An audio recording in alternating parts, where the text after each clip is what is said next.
આવનાર ધોરણ 10 અને 12ની બોર્ડની પરીક્ષાને લઈને વિદ્યાર્થીઓએ તૈયારી શરૂ કરી દીધી છે. કારણ કે જે શિક્ષણમાં જે ધોરણ 10 અને 12ની બોર્ડની જે એક્ઝામો હોય છે તે ખૂબ જ મહત્ત્વપૂર્ણ સાબિત થતી હોય છે. કારણ કે ધોરણ 10 અને 12ની બોર્ડની પરીક્ષા પાસ કર્યા બાદ આગળનું ભવિષ્ય નક્કી કરતા હોય છે વિદ્યાર્થીઓ. ત્યારે બોર્ડની પરીક્ષા તો શરૂ થઈ ગઈ છે, પરંતુ કેટલાક વિદ્યાર્થીઓ તણાવ અનુભવતા હોય છે, ચિંતા અનુભવતા હોય છે, જેને લઈને ખૂબ જ પ્રેશર પણ રહેતું હોય છે. પરંતુ તેના માટે કેટલાક નીતિ નિયમો છે. ત્યારે નવસારીના જે શિક્ષક છે એવા ડૉક્ટર જય વસી સાથે વાતચીત કરતાં તેમણે જણાવ્યું હતું કે ખાસ કરીને વાત કરવામાં આવે તો વાંચન સમયે ક્યારે વાંચન કરવું જોઈએ અને વાંચન માટે કયું સ્થળ પસંદ કરવું જોઈએ તે ખૂબ મહત્ત્વનું હોય છે. ત્યારે નવસારીના ડૉક્ટર જય વસીએ વધુ માહિતી આપતા જણાવ્યું હતું કે વાંચન માટે તો સૌપ્રથમ શાંતિભર્યું વાતાવરણ હોવું જોઈએ. ટીવી જ્યાં હોય ત્યાં ન બેસવું જોઈએ, મોબાઈલ નજીક ન હોવા જોઈએ અને પલાઠી વાળીને નીચે આસન પાથરીને શિસ્તમાં જે શિક્ષણ માટે જે કહેવાય કે મહત્ત્વનું પગલું કહેવાય તે ઉપયોગી જરૂરી છે. એટલે નીચે પાથરણું પાથરીને વાંચન કરવા બેસવું જોઈએ.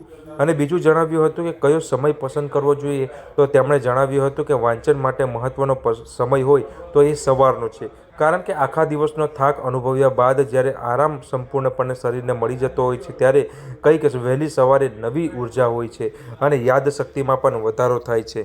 ત્યારે આ રીતના વિશેષ માહિતી નવસારીના જે શિક્ષક છે એવા ડૉક્ટર જય વસીએ માહિતી આપી હતી. વિશેષ શું ધ્યાન રાખવું તેમણે જણાવ્યું હતું.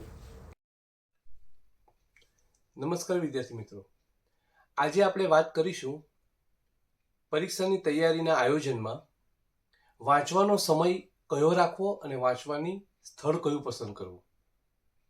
મિત્રો, મોટે ભાગે વાંચવાનો સમય સવારનો જો તમે રાખશો તો તમને એક જુદી જ ઉર્જા મળશે, વાંચવા માટે જુદી જ સ્ફૂર્તિ મળશે.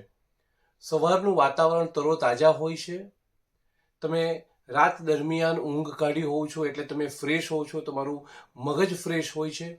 એ દરમિયાન તમારી યાદશક્તિ ચોક્કસપણે વધી શકે એટલા માટે તમે સવાર દરમિયાન વાંચવાનો પ્રયત્ન કરશો તો તમને જરૂરથી ફાયદો થશે. વધુમાં કોઈક વિદ્યાર્થીની એવી ફરિયાદ હોય કે એમને રાત્રિ દરમિયાન વાંચવા બેસે એટલે ઊંઘ આવે. સ્વાભાવિક છે, આખા દિવસનો થાક હોય એટલે ઊંઘ આવે.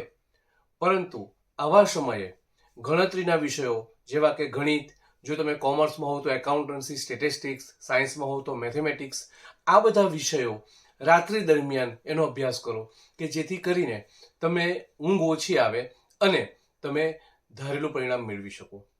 બીજું ખાસ અગત્યનું કે વાંચવા માટે બેડ અથવા બીજી કોઈ પણ એવી જગ્યા પસંદ ન કરવી કે જ્યાં ઘોંઘાટ હોય, ટીવીનો અવાજ આવતો હોય, મોબાઈલ હોય. આ બધાથી દૂર રહી એકાંત પ્રિય વાતાવરણમાં બેસવાનો પ્રયત્ન કરવો.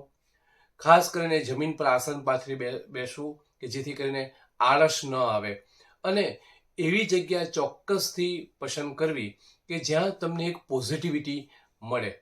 તો મિત્રો, આ પરીક્ષાના 3 મહિના બાકી છે, તો આટલી કાળજી રાખીશું તો ચોક્કસ જ આપણને ધારેલું પરિણામ મળશે. આભાર.